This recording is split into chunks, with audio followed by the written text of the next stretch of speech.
तेज बरसात, पहाड़ों से उतरता पानी और रिजर्व वाटर का रिलीज, वो भी सब एक साथ। नतीजा, देश को 40% गेहूं और अनाज का रिजर्व स्टॉक देने वाला राज्य पंजाब जलमग्न हो गया। ये कहानी है डूबते पंजाब की। पंजाब के सभी 23 जिलों की जो इससे प्रभावित हैं। पंजाब की 1400 से भी ज़्यादा गाँव की जो इस त्रासदी से अफेक्टेड हैं। और 2000 से 3000 करोड़ के पंजाब के आर्थिक नुकसान की, जिसके चलते लगभग हर किसान आज कर्ज में डूबने की कगार पर है। लेकिन ये कहानी यही नहीं रुकती। सीधी बात, बारिश ट्रिगर थी, लेकिन तबाही हमारी गलतियों ने मल्टीप्लाई की। लेकिन ये कहानी सिर्फ यहीं तक नहीं। ये सिर्फ बारिश ज़्यादा वाली बात नहीं। सवाल ये है कि पानी को आखिरकार निकलने की जगह क्यों नहीं मिली।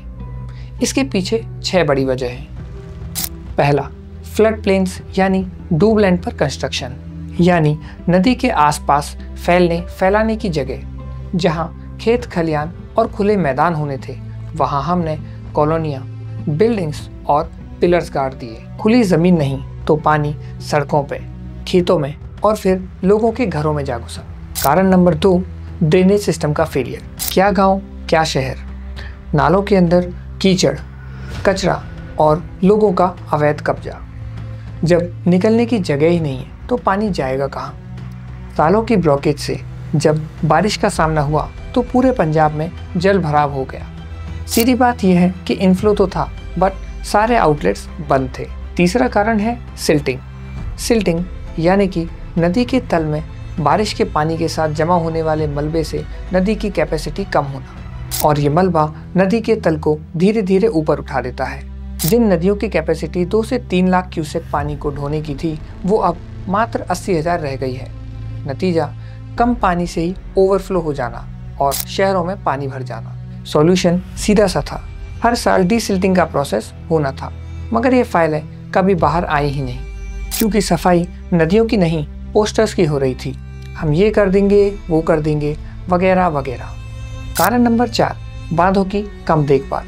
नदी के किनारे बांधों की देखभाल और सेफ्टी वॉल्स की कम मेंटेनेंस, ये सब बारिश से पहले प्रिपेयर होने चाहिए। छोटी छोटी दरार भी बड़ी सेंध का कारण बन सकती है। यहाँ मेंटेनेंस ही लाइफलाइन है, नए प्रोजेक्ट नहीं। कारण नंबर 5 और सबसे महत्वपूर्ण कारण, डैम से पानी रिलीज करने का समय। प्री मानसून ब्रेकडाउन यानी मानसून से पहले बांध का लेवल थोड़ा सा नीचे रखना, ताकि बारिश आते समय एक साथ पानी रिलीज ना करना पड़े। और स्टैगर रिलीज यानी थोड़ा थोड़ा करके पानी पहले से छोड़ा जाए, जिसकी वजह से निचले इलाकों में एक साथ पीक ना बने। लास्ट में एक साथ रिलीज किया तो मौजूदा सेफ्टी वॉल्स और नाले साथ नहीं देते। नतीजा जो आज आप पंजाब में देख रहे हैं। सिंपल फिजिक्स है, सारा प्रेशर एक साथ नीचे मत भेजो, पर सिस्टम से फॉलो कौन करे। छठा और आखिरी कारण है खेती का पैटर्न और रेत खनन। ये एक बुनियादी समस्या यानी कि एक फंडामेंटल प्रॉब्लम पंजाब के साथ रही है। यहाँ पर किसान पैडी यानी कि राइस की खेती सबसे ज़्यादा करते हैं और चावल को खड़े पानी की आवश्यकता होती है। जब ज़मीन के अंदर पहले से ही पानी खड़ा हुआ है तो ज़मीन के अंदर पानी सोखने की क्षमता काफ़ी कम हो जाती है। ऊपर से रेत का बेतहाशा खनन, जिससे नदी के किनारों ने साथ नहीं दिया और किनारे टूटते चले गए। अब बाढ़ तो आई, पर इसका असर क्या हुआ। गांव की बात करें तो किसानों पर इसकी सीधी चोट पड़ी। फसल खेतों में तैयार खड़ी थी और खड़ी फसल के ऊपर तबाही यानी कमाई पर सीधी चोट। ऊपर से उपजाऊ मिट्टी के ऊपर रेत और मलबा बैठ गया। कई जगह पशु बह गए, चारा बह गया और रोजाना की दूध की कमाई पर भी भारी चोट पड़ी। सरकारी मदद तो आई, पर क्या ये मदद नुकसान की भरपाई कर पाएगी। बीज, खाद, मजदूरी सब महंगी। ऊपर से पंजाब में प्रधानमंत्री किसान बीमा योजना भी लागू नहीं है, यानी नुकसान, और नुकसान यानी कर्ज। गांव के बाद शहरों की भी पोल खुल ही गई। लो लेवल में बनी कॉलोनियां और नाले सब बंद। बारिश आई तो गली से लेकर ड्राइंग रूम तक सब जगह पानी ही पानी। सिटी से पानी निकलने का सिस्टम भी उतना ही चाहिए जितना पानी पहुंचाने का। अब पैटर्न समझते हैं। इससे लगभग 40 साल पहले 1988 में ऐसी तबाही देखी थी।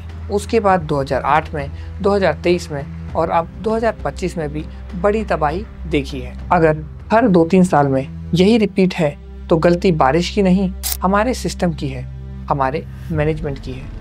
इस सब के बीच लोगों ने क्या कुछ नहीं सहा। पर क्या आप जानते हो, इससे बड़ी ही आसानी से बचा जा सकता था। क्या बांधों को पहले से नहीं खोला जा सकता था? क्या पोस्टर की जगह नदियों का डीसिल्टिंग नहीं किया जा सकता था? क्या मास्टर प्लान के द्वारा बनाए गए ड्रेनेज सिस्टम को पहले से मेंटेन नहीं किया जा सकता था? क्या बांधों का हेल्थ ऑडिट नहीं किया जा सकता था?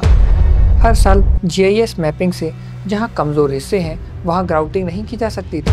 और क्या अर्ली वार्निंग देकर लोगों को आगाह नहीं किया जा सकता था? इस सबसे ऊपर किसानों का बीमा नहीं किया जा सकता था? क्या हर किसान प्रधानमंत्री फसल बीमा योजना या किसी अन्य योजना के थ्रू इंश्योर नहीं किया जा सकता था? अगर ये सब होता या अगर ये सब अब भी हो तो किसान दोबारा खड़ा हो सकता है।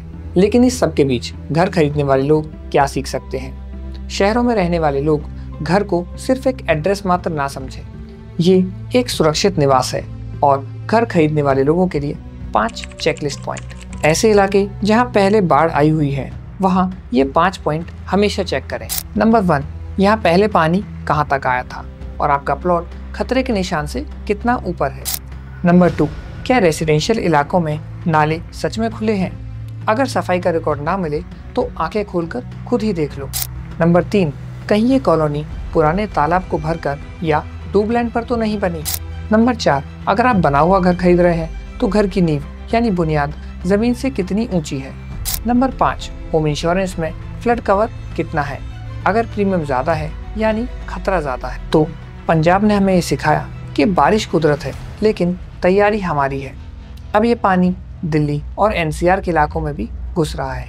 ये पानी हमें कितना डुबाएगा, कमेंट बॉक्स में कमेंट करके आप ज़रूर बताएं। मिलते हैं अगली वीडियो में, तब तक के लिए जय हिंद, जय भारत।